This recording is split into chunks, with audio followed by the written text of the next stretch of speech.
Midyang tabir bukhudimakpu CineXplain Manipur ki maikai digi taram noksari. CineXplain Manipur na ngasisu mayam gidmak yam manungaraba movie ama puraga laksari. Movie si maming Project Hail Mary. Movie si handak tekui kudna 2026 ki March ta puthokiba science fiction space adventure the best toba international movie amani. Hariba movie si Andy Weir na ikiba Project Hail Mary kawa novel adudagi film da mung onthokpani. Movie si ki director Phil Lord amasung Christopher Miller. Movie si da saktam langliba singdi. Movie si ki main protagonist Dr. Rylance Grace ki saktam da maming leraba Hollywood actor Ryan Gosling. Iwa ki saktam da Sandra Huller. Rocky ki saktam da James Ortiz aduga film si da billion di yaudi. Movie si ki mata da khara pallabada. Movie si nambada sangki ba senpamna US dollar millions ani yankhai muk sangki hai. Aduga movie si na tansan ki ba box office collection na US dollar satruk marfu hena tan kre hai. Masina takpadi movie si aduga matik mayam na pamna ki movie amani hai ba takpadi. Movie si na pangliba rating singdi IMDb da 10 gi manung da 8.3 Rotten Tomatoes tana 94% phangli. Fare mayam hauzik wari isli ba hauzarage aina wari isli ba matamda soikhiba amasung sithau ba yawrabas mayam da ngakpi yu hai ba wafam thamjari channel asab ahan ba thengna biba oirabati support to viboina like amasung subscribe tok simbiramu haiba wafam so haijari. Movie asigi ahan bisinda ekhoin ure film asigi main protagonist oiba Dr. Rylance Grace asi makeup thorakpa gi saktam ama mahak asi matam yama sangna koma da leirurabani man he gyan tarakpaga robot amana mahak mateng pangbirami Hauzik Grace asidi kok sathina ngaure matam sangna koma da leirubana mahana karigumba amata ningsingba leite mahana leiriba sisu kadai dono haiba khanglamdi mafam asida mahak natuna atopa miyoi ani amasu tumduna leiba thengnarami adubu miyoi amadi siduna leiramle atopa miyoi asimasu mahaki phamungda sire haiduna khanghalaklammi makhoi sibu Grace na kananu haiba si ningsingba ngamlamde masidagi mahana atopa ka singda chatuna jenglaklammi mahana leiriba mafam asi hek jengbada Spacecraft amagi manungda mali asumna mahana asum jenglakpada thongnaw ama leiribasi ure mahana yamna nganga thongnaw asigi mapanda yengluba matamdadi Tawan misak natana karigumba amata uramdi masidagi mahakna ngasai makai leramliba mafam asiri space amada pajuna satliba Spacecraft ama oiramle spaceship asigi maming Hail Mary kawi masi he khanglakpada mahakna atopa ka singda muksatuna atopa miyo sing leibra haduna thirami Hauzik mahak pilot ki ka si yauri mafam asida leramba Mary kawa AI assistant amada mahakna Spacecraft asigi captain adu unaba pami hairami matam asida Mary na hairi Spacecraft asigi captain yauli hariba misak asidi sikre Grace na adu orabadi atopa miyoi kana hinglibage hanglami assistant asina sumnagi nang khakta ngaide hauzik hinglibase hairaklam Hauzik Grace na mafam asida numit ama lairibase ure Mahanadi numit asi ekhoigi solar system da leiriba numit adu orabai khanduna ekhoigi Prithibi da call taunaba Mary da hairami adubo Mary na hairi mafam asidagi Prithibi da message ama thaba matamda sahi 13 rom sangani wafam adu Grace na thajaramdi maramasina mahakna map amada mafam asidagi Prithibi gi arapadu yengba matamda adukki matik laptuna leiramli madu ubada mahakti adukki matik ngakpada loikre mahana angka hotuna jengba matamda su khangli mafam asidagi Prithibi yaunaba satpa matamda sahi 13 muk sangani haibase masidagi Grace na mahaki haukraba matamgi wari khara ningsinglaklammi mahana phone amada TV news ama tari pawsin hairi mathong maram khangdaba karigama posak khara numittagi Venus harba planet asida satpa thengnari asumna posak sing asina numittagi Venus ta punna satminari ba lambi asibu petrobal line haiduna kawi petrobal line asi scientist singna thejinduna jenglaba matamdadi ahingba thawai panba jiba sing kayama yaduna leiramba thengnarammi makhoi adubu space dot haiduna khangnarami Mathangi sindana Dr. Grace asi oza ama oiduna angang singda lyric takpiduna leiramba ure mahana lyric ta lengaida angang amana mangonda petrobal line haibasibu karinu aduga makhoina aikhoigi numit asibu sathoklibra hangluklammi wahang asigi paukhum Grace na piningdabadagi atopa wari kayama haijinduna wa thaidoknaba honarami adubu angang mayam asina punna sap manaduna makhoina hangliba wahang asigi paukhum pidaba yaroi haiduna laikre masidagi Grace hainingda haibatarami Mahana hairi sahi anigi mamangda Irina Petrova kaubi scientist nupi amana numitagi Venus tamna infrared light kayama satpa urakhi madubuni Petrova line hairibasi haiduna wari adubu matang aduwada losinaba torami Grace na Petrova line gi matangda angang sing asida wari makha chathaba pamdi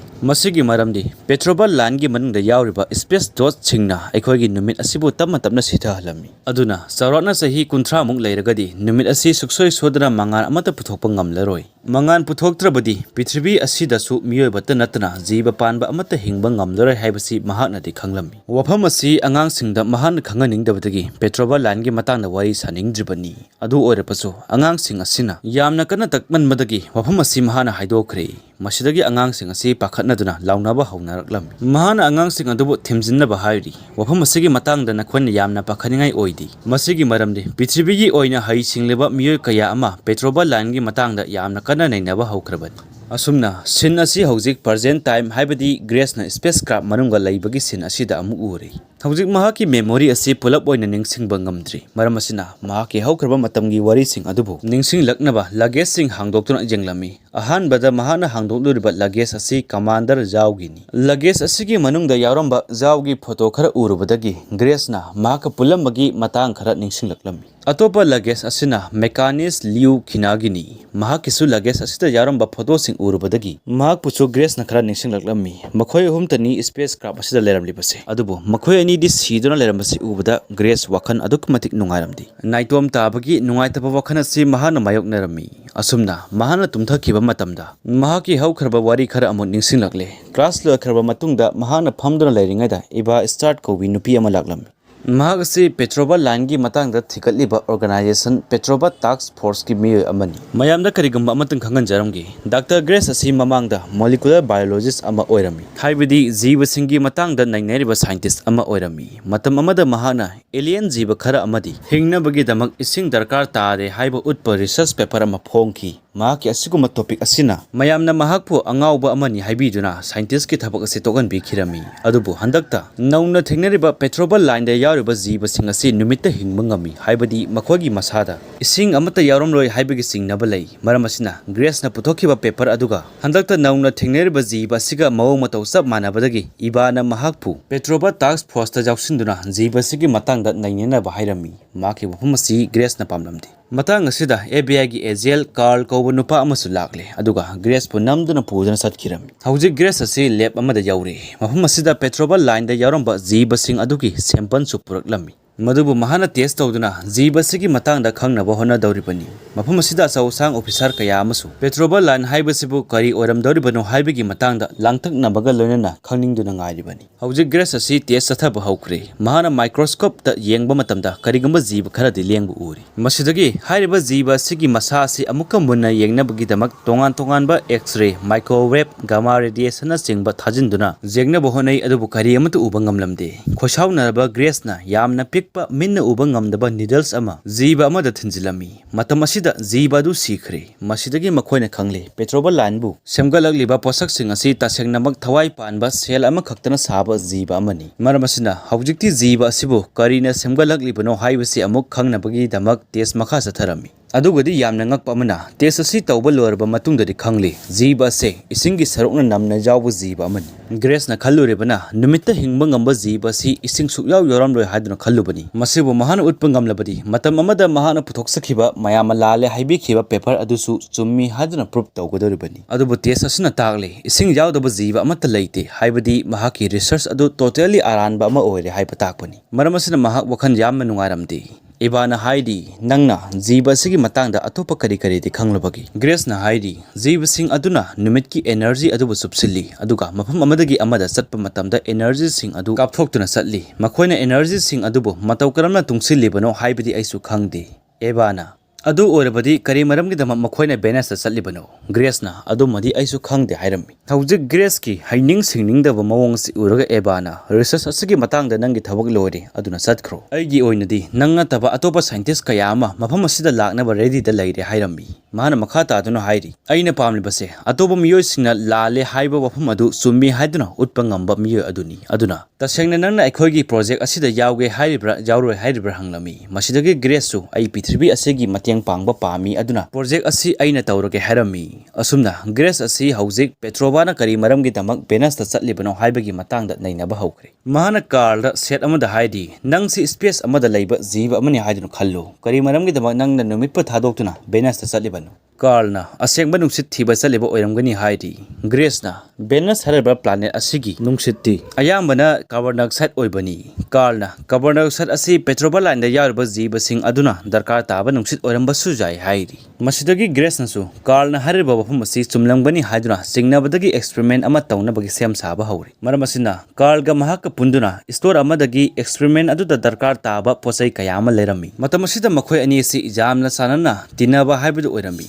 पेट्रोबल line यारंब जीव असि नुमितपु चथोप ngamba bacteria ni haiduna hawjikti astrophage haiduna maming tholami hawjik Carl amasung Grace makhoi ani gi experiment asi hawgadawri ahambata nungsit nungsa amata changba ngamdaba box ama sare box asigi manungdana Venus da lairiba carbon dioxide ki chang adubu piba ngamba box amasu hapchilami masidagi ka asigi manungda astrophage adusu hapchilli aduga carbon dioxide adu thadoklami asumna carbon dioxide adu hek thingnabaga astrophage sing adu mangkhre Masina takpadi Carl na ngasai haikiba wafam madu sumli tasengna astrophage sing asi carbon dioxide darkar tabagi damak Venus da chatpa oiramle adubu hawjik kari maramgi damak carbon dioxide darkar taribano haibagi wahang ama mu lagli masigi mathakta astrophage sing adusu thiodaba yarol dorubani adubu khwadagi luribadi astrophage adu thina bagi damak box asi hek hangdoluba matamda astrophage sing adu loina chen ki dorubani Carl na adu orabadi astrophage zariba box asi atopa box amad hapsilaga thise hairam asumna makhoi anina yamna wana box adu lep manungda thangjilaklami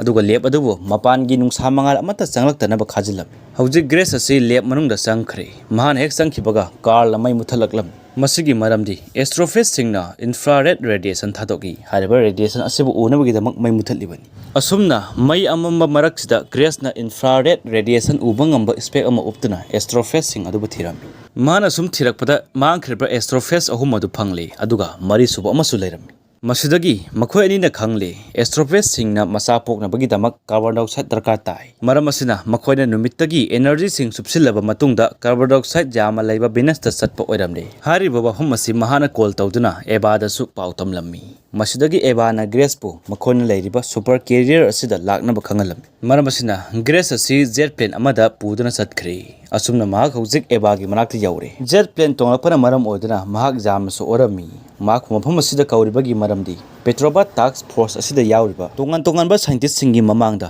astrophage asi matau kramna puthokani haibagi matangna wa hainabani Grace di scientist mayam adu ubada wa ngangba ngamdora hydro chat ki tarami adubu eba na mahak punamduna mayam mangsida wa ngangnaba puthoklami hawjik scientist mayam asina astrophage asi matau kramna masa poklibano haiduna Grace ta hangba hongdarakle Grace na haidi Carl ga aiga punduna Venus ki atmosphere aduga sab manaba box ama semli aduga box adu da astrophage sing aduna carbon dioxide hek laire khangbaga makhoi adu masa poklami hairi maki bafam adu taraga scientist amana amung hairi Dr. Grace na hariba bafam adu summi maki method adu ekhoina amuk tawba matamda astrophage amana masa pokna bagi damak numit nipani sangi haibasu khangli scientist nupi amana amung hairi adu aba taragadi astrophage kg millions ani puthokna bahona bada matam kayam kuina sanga dawribano asuk yamba astrophage asibu kari maramgi damak makhoina darkar taribano haibagi matangda Grace asingak pa phauram Masidagi ibana aikhogi project asigi aronba wafam khudimak nangonda taklage hairami asumna ibana Grace da hairi aikhoina nahandagi taroliba project asigi maming project Hail Mary kawi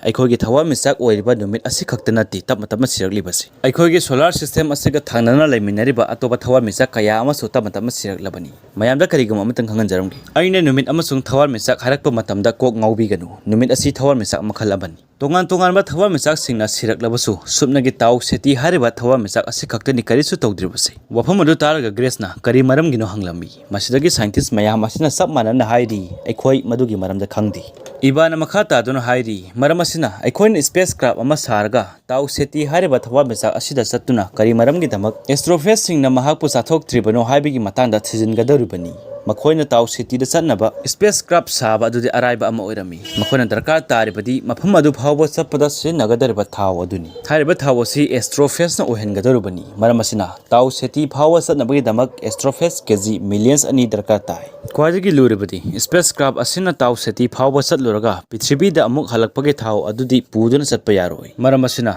spacecraft asida probe kawba missile amasu yauribani taw city da chatluriba astronaut sing asina makhoina thigalakpa polam khudimak probe asida hapchilaga aikhogi Prithibi asida tharakadoribani aduga astronaut sing adudi space ta adum thawai thadokpa tharami masina tana makhogi upai amata laiti matam amada America gi football team amana poram daida upai amata laitabana daw yengbo oina ball adu yamala malangba ma yauki madugi thawong adubu Hail Mary haiduna khangnaki maramasina masigi maming lawduna makhogi project asibu project Hail Mary kauribini haibasi Grace asu gyan tarami hawjikti Grace nasu mahaki misala se gyan tare mafam asida asiba miyo ani yaroniba asi taw city da chatnaba astronaut singni haibasi Grace nasu khangle adubu mahakti astronaut amanati mataw karamna mahana spacecraft asida laklam libano haibasi madi ningsingba ngamlamdi Grace na khangi mahak ase suksoi sodana space asida sigadaw adum leirabani. Aduga commander yaw amasung Liu Khina su space asida thawai thadolage haiduna lakrabani. Maram asina makhoina pamjaramba manglan adu thunghanna damak Grace na makhoi ani gi asiba haksang adubu space ta thadokpirami. Hauji Grace asi naitom tabagi thawai yama nungaitana lerami. Matam asida Mary na hauji ekhoi taw seti da yawri. Aduna engine asi cut off tawragani hairaklami. Asumna Mary na engine cut off tawnaba masing tiba horole. Madu tabada Grace ti engine cut off haibasi karino haiba gyan tadabadagi kiduna masa sejetna lerami. Adugadi engine cut off haibasi ti engine muthatpo oiramle. Haujikti spacecraft asi taw seti gi orbit yawrabanina masa matomta orbit asida paijakhre. Aduna engine asi automatic oina muthatlaklibani.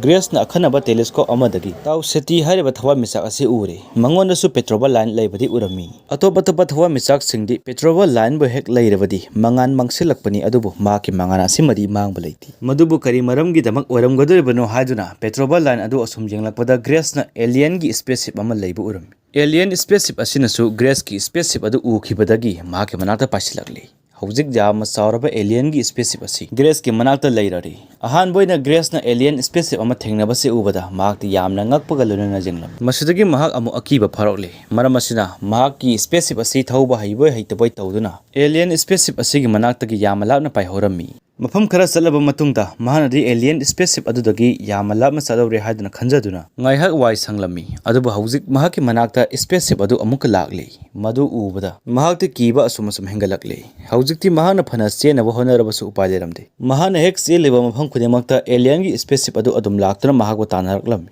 Tanja asita alien gi spaceship adudagi akhanaba karigama posak ama Grace ki spaceship tamalanglaklam. Madubu Grace su ure. Mahana posak adubu ahan bata message ama orba khalam. Aduga bom oramusu jai haidura makhalaklami. Haujik posak asi Grace ki spaceship ta thengadaba khajikta ngaire. Matam asita Grace te ki man khituna mamit mana chena khumjindra laikhre. Adugadi posak asina Grace ki spaceship ta thengba matamda karisu taramde haibadi masi isam chamba posak ama oramle. Asumna haujiki posak aduga chap manaba atopa posak amasu yama tamna langlaklammi. Haujikti Grace nasu posak adu karigamba message oiramgani haiduna singnarami. Maram asina mahakna mapanda thoktuna posak adu lawsilage haiduna sabduna khankhre. Haujik Grace asi space suit sesinduna space mapanda thorole. Mahakti astronaut ki training asi amata tawrakpa natte. Maram asina space asida ahan boina chatnaba honabada mahak awaba khara mayoknarami. Matam asida alien aduna tharakiwa posak adu Grace ki spaceship asida yawgadawri. Maram asina Grace na mahaki spaceship adugi phaklangda mahaki thauri adu kisinduna yamna kanna chenduna posak adu lahorami. Mahana posak adu kari oiramdoribano haiduna yamna kumna nainaba hawkre. Posak asi Zenon koba element aduna saban. Adubu Zenon asidi gas amani. Mahana khalibana mahana pariba khulai asi gravity laitaba mafamda sijinaba oibana bera khara kar male haiduna khalami. Matam asida Grace na mahaki spaceship asi gravity lehenma jai haibasi ningsinglakle. Maram asina mahana pilot ki room da chattuna switch ama namdana haujikti mahaki spaceship asi gravity lehengre. Gravity lehennabagi damak spaceship asidi ungba tarami. Gravity lereba phawba alien aduna tharakiba posak adudi Zenon na sai haiduna adum hairami. Masidagi Grace na posak ase hangloktuna yengleba matamdadi angakpa makhandi karigumba posak ama yaramle. Masidagi mahana yamna kupna yengbadagi khangle. Alien asina tharaliba posak asidi mahaki planet oiriba mafam adu takpani haibase. Hariba alien asi Iridani A kauba thwan misak aduda lairiba Irid kauba planet amadagi lakpani. Masidagi Grace nasu alien aduna tharakleba message aduda mahak ase Earth-gi lakpani haiduna khanganduna alien aduda amuk thakirami. Ngaihak leiraga alien asina ani chuba message amuka tharakle. Handaki message asidadi makhoi ani gi spaceship asi sabjinasi hairakpa oramle. Asumna haujik masing yamlaba Zenon na saba jot kayama Grace ki spaceship ta samjilaklammi. Aduga akhanaba device amana muk jot sing asibu taisinaduna haujikti tunnel ama semkhre. Manung asi yamna mammi Grace nasu yamna kina tunnel manung asida changkhre. Mana sum lakpada phaglang ama leiribasi ure. Phaglang asida yaramba mingsen amada mahakna ai lakle haiduna khangalammi. Masidagi alien asi thorole. Mahaki masa pummadi ekhoina uba phangde. Mahaki makhut asi ubada Grace ti khangduna songthoklammi. Alien asi hek yengmada nungna saba jiba ama mali. Miyoiba ekhoina ngangnadeba lon asimadi mahana khangi adubu mahaki maron asidi Grace na khanglamdi. Alien asina Grace ki mitam amasu sarami aduga mahaki spaceship adubusu sarami. Lon phaunadabanina mahana Grace ta sign tawduna nangi spaceship aduda hallo hairami. Kari maramgi damak mahakna spaceship ta hallo hairaklibanno haibase Grace na khanglamdi adu orabasu mahaki spaceship aduda hankirami. Grace na chakhraba matungda alien gi spaceship asi gravity lainaba ungba horole. Madu ubada Grace na su khangle. Alien aduna ngasai mahakpu chalo hairibado mahaki spaceship adubusu gravity lainaba ungo hairibani haibasi. Masitagi Grace nasu mahaki spaceship adu unghalli. Handakti mahakna bluff kaya amasu purami. Aduga khulai amasu pasilami. Asumna mahana tunnel aduda amuk chatnabagidamuk thorokle. Handakti alien aduna tunnel manung asida gravity laihelamle. Pressure amasung temperature su Grace na laibada nungainaba mawongda thamlami.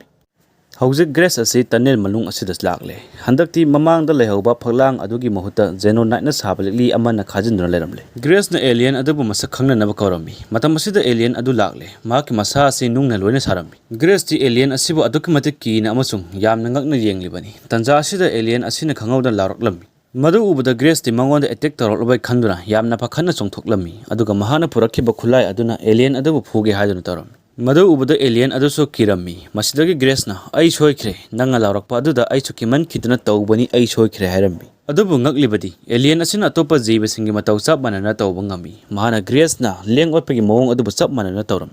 Madu ubada Grace na su jagwai mawong ama sarami. Hariba jagwai adu amuk alien aduna chap manana tawroklami. Matang asida uliba sin asi yamma nokningba sil ama haibida oi. Haujikti Grace na su alien asibu akiba phawdri. Alien asigi mamai su yauramdi adubu matau karabna mahakna posak sing uribano haibadu movie asigi makha tarakpada khangminasi. Haujik alien asina khut thinduna Grace ta karigamba ma yengna ba hairami. Mana hainingli basi Grace na de gyan ta dabanina mingsar asida tan thiliba oina khalami. Maram asina alien asigi matau tamduna mahak su mingsen asida tan thilaklam.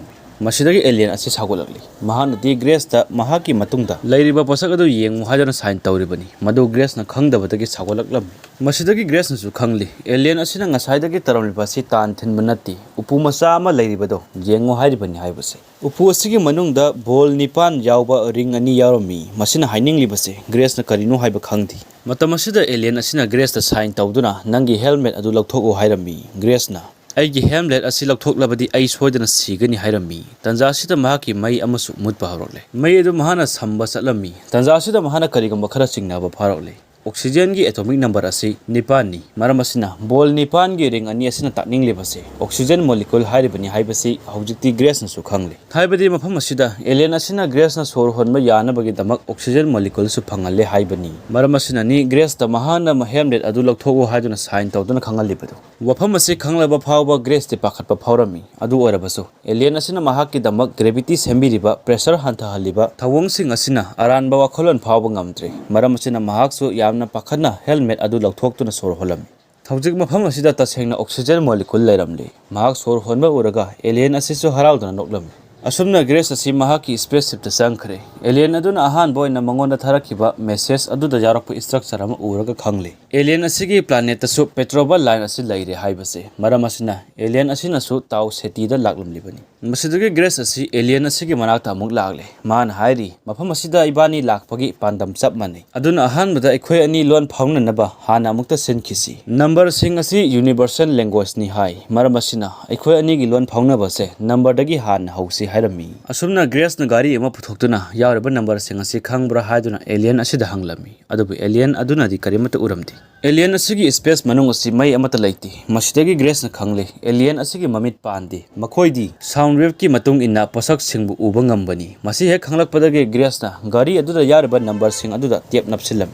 Masidagi haujikti alien asina su gari da yauraba number sing adu loina uri. Masidagi mahak na Grace na uhaningli posak adu su ure haiduna sign tawduna makhu thangalami. Madu uraga Grace na haidi nangna tawriba mawong adu aikhoi nadi thumbs up oina tawnai. Thumbs up hairiba se alien asina di tawba hairamdi. Mahana di thumbs up ki mahutta thumb down oina adum tawrami. Masidagi Grace na mahaki maming Grace kawi haiduna masak taklami. Alien asina su ngangduna mahaki maming hairami adubu Grace na gyan tadabadagi mahaki nung manba mawong matawasina alien asigi maming asi Rocky haiduna maming thonkhre. Rocky na Grace tasu makhoi gi gari ama yenghalami. Matam asida Rocky na karigamba khara yamna kanna hairami. Adubu mufam sing asi Grace na di gyan taba ngamlamdi. Maram asina makhoi ani paw phawnaba ngamnaba device ama haujik Grace na saba haukhre. Ahanbada Grace na posak khara uttuna Rocky da yenghalami. Aduga Rocky na posak sing adu makhoi gi maronda hairakpa matamda Grace na record tawsilami. Asumna mahana video record tawsinna haidi haujikti aina alien ama thingnare.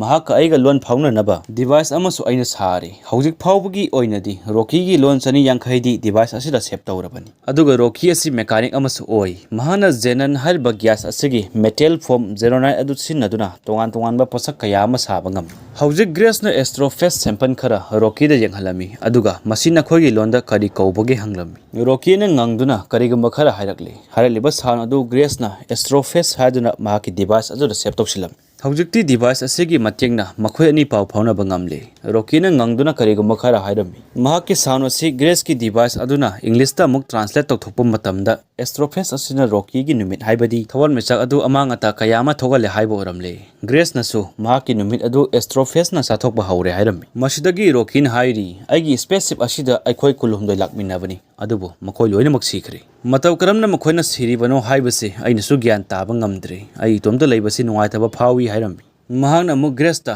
nangi spaceship tadi miyoi kaya leibage hanglami Grace na akhoi ahum lakminabani adubu makhoi ani amadi sikhre madugi maramdi aisu khangde hairami mafam asida aisu itomta ngai hore aduna thawai nuaitaba khara phawi hairami mahake thawai nuaitaba uraga Rocky na hairi nanga tomta natti hojikti akhoi ani surabani akhoi ani na akhoi gi sitharaklaba thawal machak sing adubu kansi hairami maki wafam adu taraga Grace asi Rocky ga loina bada asum nungaiba hengalaklammi aduna Rocky gi manakta changsilaktuna akhoi ani changduna thawal machak sing adubu kallasi hairami masidagi makhoi gi plan tawba haukre plan tawba horakpada Grace na taw seti gi model ama siamduna Rocky da explain torami maki model adu uraga Rocky na yama thi haduna noklammi Grace na hairi aigi classroom adu da oramlabadi aina model asi irai laina sembang gamlamgadawani masidagi Rocky na hairi school teacher amana mataw karamna space da laklam libano Rocky na hangliba wahang adugi pakhum pibagi mahutta Rocky gi text asibu voice amana pathokna ba tawrami tongan ba character singi voice adu thaduna makhoi ani na apamba mathirami asumna hojikti Rocky na haraliba wahai adu device asina pathorakle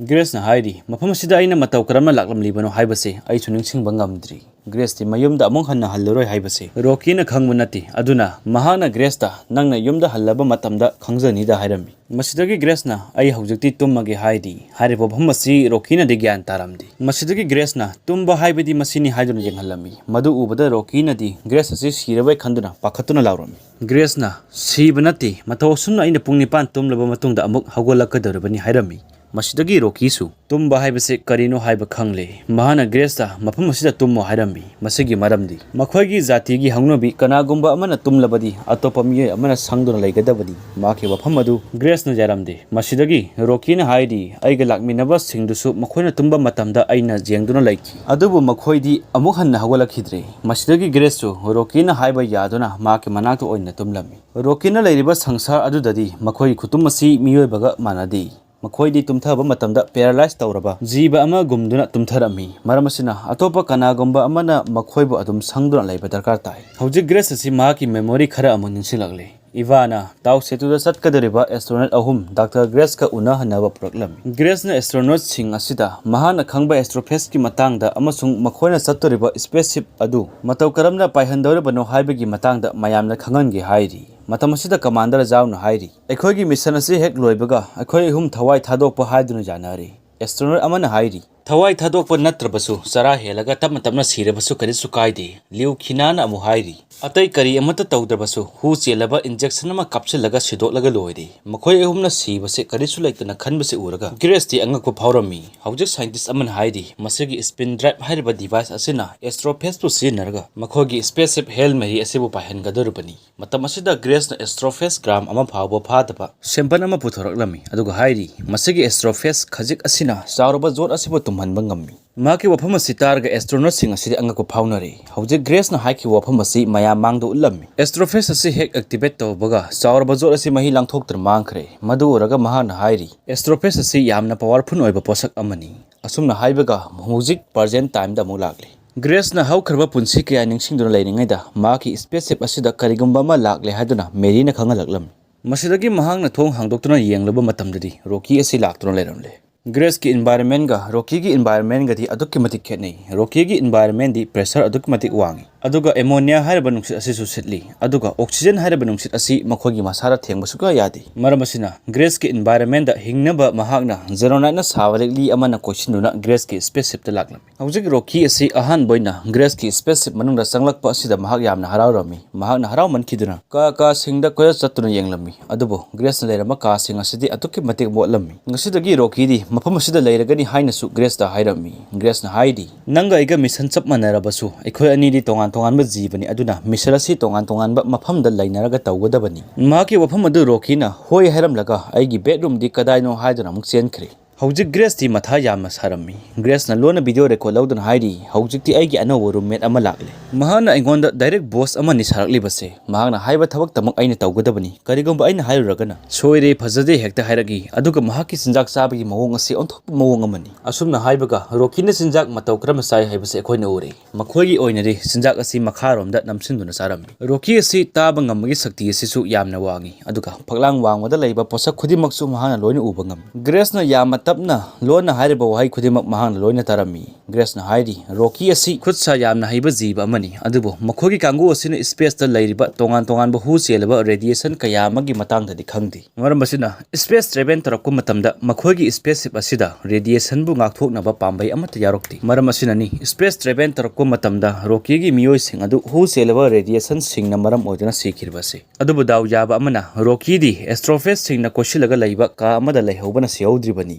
hawjik makhoi ani na mataw karamna taw seti hariba star asida leiriba petrobal line dagi Astrophage khomjingani haibagi matangda nainaba loiri taw seti hariba star asidagi petrobal line ama planet amada chatli makhoi ani na tawgudirba se hariba planet adugi orbit ta leiduna chatlaga petrobal line adudagi Astrophage singodu khomjindoribani aduga mataw karamna masigi Astrophage singnadi taw seti bu chathok tribano haibagi matangda nainaga doribani asumna taw seti dagi thoroliba petrobal line achina chaleba planet asi makhoi ani na taw seti e hadra maming tholam asumna makhoi ani Grace ki spaceship ta taw seti e da chatkre mafam adu yaubada numit 13 ni changani maramasina matamasida makhoi ani na yaman langduna harauna sanaminaram aikhogi Prithibi gi oiba saktam kaya ama Rocky da hologram ama kapthoktur yengalami masidagi Rocky na Prithibi asi mahaksu lainingi haraklami matamasida Grace na Rocky da nangna kanabu miss tawbage haraklam Rocky na aigi loina bedu yamna miss tawi hairami mafam adu taraga Grace su ngakpa phawrami Rocky na Grace ki su loina bi leibra haiduna hanglambi Grace na